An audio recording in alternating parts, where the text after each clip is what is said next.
ಮತ್ತೊಮ್ಮೆ ಚಹಾ ಚೂಡ ಸುದ್ದಿ ನೋಡ ನಮ್ಮ ಕಡೆ ಸುದ್ದಿಗೆ ಸ್ವಾಗತ. ಇನ್ನೇನು 3 ತಿಂಗಳು ಕಳೆದ್ರ ಚಲೋ ಕಬ್ಬಿನ ಫಸಲು ಬರ್ತಿತ್ತಂತ ರೈತ ಕಾಯ್ಲಿಕ್ಕೆ ಹತ್ತಿದ್ದ. ಆದ್ರೆ ಏನ್ ಮಾಡೋದು, ಈ ಮಳೆರಾಯ ಅದಕ್ಕೆ ಅನುವು ಮಾಡಿಕೊಡ್ಲಿಲ್ಲ ನೋಡ್ರಿ. ಏಕಾಏಕಿ ಬೀಸದ ಬಿರುಗಾಳಿ ಮತ್ತು ಮಳೆಗೆ ಕಬ್ಬು ಮೆಕ್ಕೆಜೋಳ ಎಲ್ಲ ಹಾಳಾಗೈತಿ.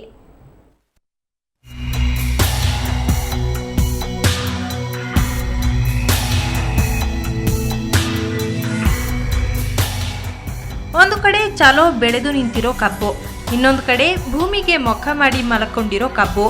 ಅಯ್ಯೋ ಯಪ್ಪ, ಇದೇನೋ ಮಾರಾಯ, ಹಿಂಗ್ಯಾಕಾಗೈತಿ ಅಂತೀರೇನೋ? ಇಷ್ಟೆಲ್ಲ ಸಮಸ್ಯೆ ಆಗಿರೋದು ಕೊಪ್ಪಳದ ಬೆಟಗೇರಿ ಊರಾಗ ನೋಡ್ರಿ. ನಿನ್ನೆ ಗಾಳಿ ಮತ್ತ ಮಳಿ ಹೊಡೆತಕ್ಕ ಬೆಟಗೇರಿ ಊರಿನಾಗ ಬಸವರಾಜ ಮತ್ತೂರು ಅನ್ನೋರ ಹೊಲದಾಗ ಬೆಳೆದಿದ್ದ ಕಬ್ಬು ಪೂರಾ ಲುಕ್ಸಾನ್ ಆಗೈತಿ ನೋಡ್ರಿ.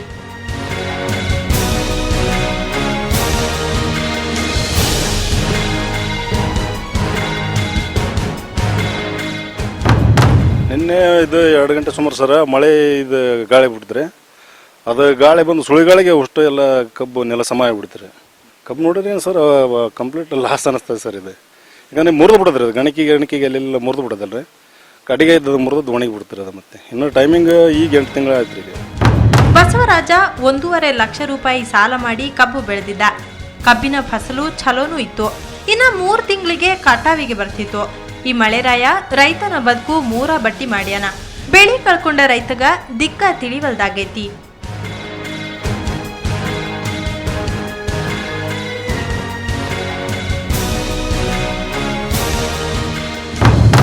ಕಬ್ಬು ಭಯಂಕರ ಹೈಟ್ ಬೆಳೆದ್ರಿ. ಇದ್ರ ಮ್ಯಾಗ ಅಷ್ಟು ಆಸೆ ಏನಿದ್ರಿ, ಮೆಕ್ಕೆಜೋಳ ಹಾಕಿವ್ರಿ, ಅಷ್ಟು ಒಣಗಿವ್ರಿ ಎಲ್ಲ ಮಳೆ ಇಲ್ದ. ಇದ್ರ ಮ್ಯಾಗ ಆಸೆ ಇಟ್ಟಿದ್ರಿ, ಆತ್ಮಹತ್ಯೆಗೆ ಶರಣ ಆಗೈತ್ರಿ. ನಿನ್ನೆ ನಮ್ಮ ಅಣ್ಣಾರು ತಡೆ ಹಿಡಿಸಿದ್ರಿ, ಕೇಳನ್ ತಡೆಯಪ್ಪ ಅಧಿಕಾರಿಗಳನ್ನ ಅಂತಂದು. ಬರೇ ಕಬ್ಬಲ್ದ ಗೊಂಜಾಳದ ಬೆಳೆನೂ ಹಾಳಾಗೈತಿ. ನೀರಿಲ್ಲ, ಕರೆಂಟ್ ಇಲ್ಲ ಅಂತ ಇಷ್ಟು ದಿನ ರೈತರು ಕಂಗಾಲಾಗಿದ್ರು. ಈಗ ಅಕಾಲಕ್ಕ ಬಂದ ಮಳೆಯಿಂದ ರೈತರು ಕಂಗಾಲಾಗ್ಯಾರ. ದೊಡ್ಡೇಶ್ ಎಲಿಗಾರ್, ಸುವರ್ಣ ನ್ಯೂಸ್ 24/7 ಕೊಪ್ಪಳ. ಈಗ ಎಲ್ಲ ಹೋದ್ರೂ ಸೈಟ್ ರೇಟ ಕೇಳಾಕ ಆಗಂಗಿಲ್ಲ. ಭೂಮಿಗೆ ಬಂಗಾರದ ಬೆಲೆ ಬಂದೈತಿ. ಹಂಗಂತ ಮನಿ ಕಟ್ಟೋ ಕನಸು ಕಾಣೋ ಮಂದಿ ಏನ್ ಕಡಿಮೆ ಆಗಿಲ್ ಬಿಡ್ರಿ. ಹಿಂಗಾಗಿ ಯಾವ ಊರಿಗೆ ಹೋಗಿ ನೋಡಿದ್ರು ಖಾಸಗಿ ಅವರು ಲೇಔಟ್ ಮಾಡಿರ್ತಾರೆ. ಹಾವೇರಿ ಜಿಲ್ಲೆ ರಾಣೆಬೆನ್ನೂರಿನಾಗೂ ಲೇಔಟ್ ಹಾವಳಿ ಭಾಳ ಆಗೈತಿ. ಇದರಿಂದ ನಗರಸಭೆಗೆ ಬರೋಬ್ಬರಿ 2 ಕೋಟಿ ರೂಪಾಯಿ ನುಕ್ಸಾನ್ ಆಗೈತಿ.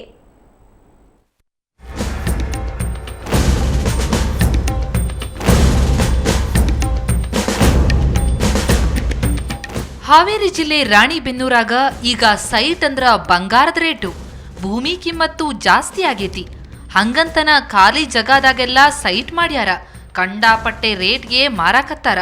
ಆದ್ರ ಈ ಖಾಸಗಿ ಲೇಔಟ್ ಮಾಡೋ ಮಂದಿ ನಗರಸಭೆಗೆ 1 ರೂಪಾಯಿನೂ ಕಟ್ಟವಲ್ರು. ಬರೀ 6 ತಿಂಗಳದಾಗ ಬರೋಬ್ಬರಿ 276 ಸೈಟ್ ಮಾರ್ಯಾರ. ಈ ಸೈಟ್ಗಳನ್ನ ಮಾರ್ದೋರು ಯಾರು ನಗರಸಭೆಗೆ ಫಾರ್ಮ್ ನಂಬರ್ 3 ತುಂಬಿಕೊಟ್ಟಿಲ್ಲ, ಅಭಿವೃದ್ಧಿಕರ ಪಾರ್ಕ್ ಫೀ ಕಟ್ಟಿಲ್ಲ. ಈಗ ರಾಣೆಬೆನ್ನೂರೊಳಗನ ಅಗದಿ ಅಂದ್ರೆ ಎಣ್ಣೆ ಆಗದಿದ್ದಂಗೆ ಒಂದು 20-20 ಫುಟ್ ಗೆರಿಗೆ ಕೊಯ್ಯೋದು, ಆಚೆಗೆ ಸಾಲು ಮಾಡೋದು, ಮಾರೋದು, ಹೋಗಿಬಿಡೋದು. ಅದು ಖರೀದಿ ಆಗಂಗಿಲ್ಲ. ಒಂದೇದು ಮುನ್ಸಿಪಾಲ್ಟಿ ಒಳಗೆ ಎಂಟ್ರಿ ಆಗಂಗಿಲ್ಲ, ಮತ್ತು ಮ್ಯಾಗ RTS ಒಳಗೂ ಎಂಟ್ರಿ ಆಗಂಗಿಲ್ಲ. 1 ಎಕರೆ ತೊಗೊಳೋದು, ಒಂದು 20 ಪ್ಲಾಟ್ ಮಾಡೋದು. ಅಂಥವ್ರು ತೊಗೊಂಡವ್ರು ಮುಂದಿನ ದಿನಮಾನಗಳಲ್ಲಿ ಅವ್ರದ್ದು ಏನಾಗ್ತಾರೋ ಗೊತ್ತಾಗಲ್ಲ. ಖಾಸಗಿ ಡೆವಲಪರ್ಸ್ ಹಿಂಗ ಮಾಡಿದ್ರಿಂದ ನಗರಸಭೆಗೆ ಬರೋಬ್ಬರಿ 2 ಕೋಟಿ ರೂಪಾಯಿ ನುಕ್ಸಾನ್ ಆಗೈತಿ. ಲಂಚ ಹೊಡ್ಯಾಕಂತ ಅಧಿಕಾರಿಗಳು ಇವ್ರು ಕೂಡ ಶಾಮೀಲಾಗಿದ್ದಕ್ಕ ಇಷ್ಟೆಲ್ಲ ಆಗೈತಿ. ಇವ್ರ ವಿರುದ್ಧ ಕ್ರಮ ಕೈಗೊಳ್ರಿ ಅಂತ ನಗರಸಭೆ ಅಧ್ಯಕ್ಷರು ಹಾವೇರಿ ಜಿಲ್ಲಾಧಿಕಾರಿಗಳಿಗೆ ಪತ್ರ ಬರ್ದಾರ. ಆದ್ರ ಇನ್ನೂ ಕೂಡ ಏನೂ ಆಗಿಲ್ಲ. ಯಾರು ಸಹ ಇವರು ಏನೋ ನಗರಸಭೆಯವರು ಕಣ್ಮುಚ್ಚು ಕೂತ್ಕೊಳ್ತಾರೆ. ಅಂಥವ್ರಿಗೆಲ್ಲ ಲೇಔಟ್ ಮಾಡಲಿಕ್ಕೆ ಯಾಕೆ ಅವಕಾಶ ಕೊಡಬೇಕು? ಅದಕ್ಕೆ ಪ್ರತಿಬಂಧನೆ ಮಾಡಬೇಕು. ಜನರು ಸಹಿತ ಕಾರಣೀಭೂತ ಆಗ್ತಾರೆ. ಏನೋ ಸೋಯಿ ಸಿಗ್ತದೆ ಅಂತೇಳಿ ಯಾವುದೇ ಸವಲತ್ತುಗಳಿಲ್ಲ ಅಂತೇಳಿ ತೊಗೊಳಕ್ಕೆ ಹೋದರೆ ತೊಂದರೆ ಆಗುತ್ತೆ. ಇವನ್ನೆಲ್ಲವನ್ನು ನೋಡಿ ತೊಗೊಳ್ಬೇಕು. ಇದರಲ್ಲಿ ಜನರದ್ದು ಪಾತ್ರ ಇದೆ, ನಗರಸಭೆ ಪಾತ್ರನೂ ಇದೆ.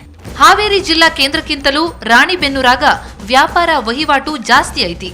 ಹಿಂಗಾಗಿ ಇಲ್ಲೇ ಭೂಮಿಗೆ ಬಾಳ್ ರೇಟ್ ಐತಿ. ಇದ್ರಿಂದಾನ ಇಲ್ಲೇ ಭೂಮಾಫಿಯಾ ಬೆಳೆಯಕತ್ತೈತಿ. ಇದನ್ನ ತಡಿಲಿಲ್ಲ ಅಂದ್ರ ಸಾಮಾನ್ಯ ಮಂದಿ ಸೈಟ್ ಕನಸು ಕೈ ಬಿಡ್ಬೇಕಾಕೇತಿ.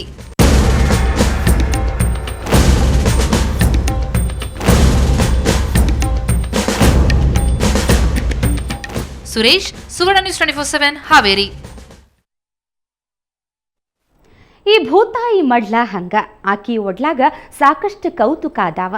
ಇಂಥ ವಿಚಿತ್ರ ವಿಸ್ಮಯಕ್ಕ ಸಾಕ್ಷಿ ಅಂದ್ರ ಬಿಜಾಪುರ ಜಿಲ್ಲಾ ತಾಳಿಕೋಟಿ ಸಮೀಪಿರೋ ದೊಡ್ಡ ಆಲದ ಮರ. ಸಾಕಷ್ಟು ಎತ್ತರ ಮತ್ತು ಅಗಲಿರೋ ಹೆಬ್ಬಂಡಿ ಮ್ಯಾಲ ಈ ಮರ ಬೆಳೆದ್ ನಿಂತದ. ಈ ದೊಡ್ಡ ಆಲದ ಮರ ಅದ್ ಹೆಂಗ್ ವಿಚಿತ್ರ ಅನ್ಸ್ತೈತಿ ಬರ್ರಿ ನೋಡೋಮು.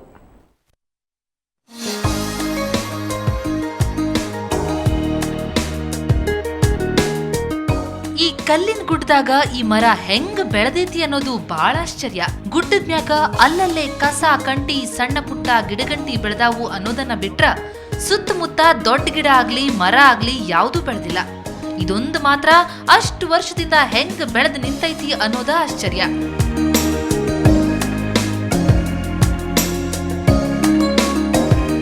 ಬಿಜಾಪುರ ಜಿಲ್ಲಾ ಮುದ್ದೇಬಿಹಾಳ್ ತಾಲೂಕಿನ ತಾಳಿಕೋಟೆಯೊಳಗ ಈ ಮರ ಐತಿ. ಹರನಾಳ ರಸ್ತೆಯಾಗ ಇರೋ ಈ ಸುಡುಗಾಡ್ದಾಗ 20 ಫೂಟ್ ಎತ್ತರ 3 ಎಕರೆಯಷ್ಟು ಅಗಲದಾಗ ಹೆಬ್ಬಂಡಿ ಐತಿ. ಈ ಹೆಬ್ಬಂಡಿ ಮ್ಯಾಗ ಈ ಆಲದ ಮರ ಬೆಳೆದೈತಿ. ಹಲವಾರು ವೈಶಿಷ್ಟ್ಯಗಳು ಇದ್ದರೂ ಸಹ ನೋಡಲು ಆಕರ್ಷಣವಾದದ್ದು. ಈ ಗಿಡಗಳಲ್ಲಿ ಸಾಮಾನ್ಯವಾಗಿ ಶಾಂತವಾಗಿರಲು ಇಲ್ಲಿ ಬಂದು ನಿಲ್ಲಿಸಿದಾಗ ಹಲವಾರು ಹಕ್ಕಿಗಳ ನಿನಾದ ಈ ಗಿಡದಲ್ಲಿ ನಾವು ಕಾಣಬಹುದು.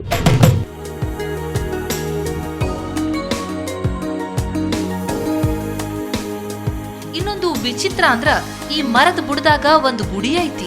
ಈ ಗುಡಿ ಗ್ವಾಡಿ ಮ್ಯಾಗೆಲ್ಲ ಬೇರು ಹರಡ್ಯಾವು.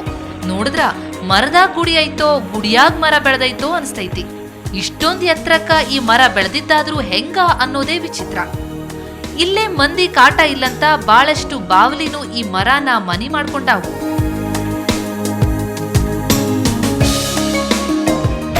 ಈ ಒಂದು ಸೃಷ್ಟಿ ನಿರ್ಮಿತವಾದಂಥ ಈ ಒಂದು ಗಿಡ ಸುಮಾರು 250 ವರ್ಷದ ಇತಿಹಾಸ ಸಾರುವಂಥ ಒಂದು ಗಿಡ. ಇದು ತಳಮಟ್ಟದಿಂದ ಸುಮಾರು 15 ಫೂಟ್ ಕಲ್ಲ ಅಡಿಯ ಮೇಲೆ ನಿರ್ಮಿತವಾಗಿದೆ. ಆಮೇಲೆ ಇಲ್ಲಿ ಬಂದ ಕೂತ್ರೆ ಎಷ್ಟು ನೆಮ್ಮದಿ ಸಿಗ್ತೈತಿ ಅಂದ್ರೆ ಅದು ನಮ್ಗೆ ಏನಾರು ಚಿಂತಿದ್ರೆ ಇಲ್ಲಿ ಬಂದು ಕೂತ್ರೆ ದೂರ ಆಗುವಂಥ ಪರಿಸ್ಥಿತಿ ಐತಿ. ಆದ್ರೆ ಇಲ್ಲಿ ಬರ್ಬೇಕಂದ್ರೆ ರಾಡಿ ಕಂಟಿ 2-3 ಹೊಲಗಳು ದಾಟಿ ಬರ್ಬೇಕು. ಆಮೇಲೆ ಇಲ್ಲಿ ಈ ಊರು ಹೊರಗಿರೋದ್ರಿಂದ ಇದು ಯಾರ ಕಣ್ಣಿಗೆ ಬೀಳರಂಗ ಐತಿ. ಇದನ್ನ ಅರಣ್ಯ ಇಲಾಖೆಯರು ಬಂದ ಕೃಷಿ ಇದ್ರ ಒಂದು ಮಹತ್ವವನ್ನು ತಿಳಿಸಿ ಜನರಿಗೆ ಗೊತ್ತಾಯ್ತು ಅಂದ್ರೆ ಇದೊಂದು ಪ್ರೇಕ್ಷಣೀಯ ಸ್ಥಳ ಆಕೈತಿ.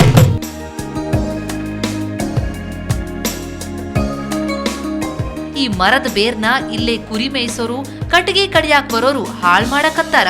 ಹಿಂಗಾದ್ರ ಈ ಮರ ಬಾಳ್ ಕಾಲ ಉಳಿಯಂಗಿಲ್ಲ ಅನ್ನೋ ಹೆದರ್ಕಿನೂ ಇಲ್ಲಿ ಮಂದಿಗೈತಿ.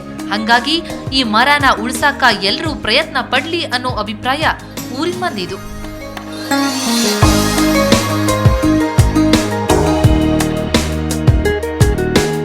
ಕ್ಯಾಮರಾ ಪರ್ಸನ್ ಸಂಗಮೇಶ್ ಜೊತೆ ರಾಜು ಪಾಟೀಲ್, ಸುವರ್ಣ ನ್ಯೂಸ್ 24/7 ಬಿಜಾಪುರ.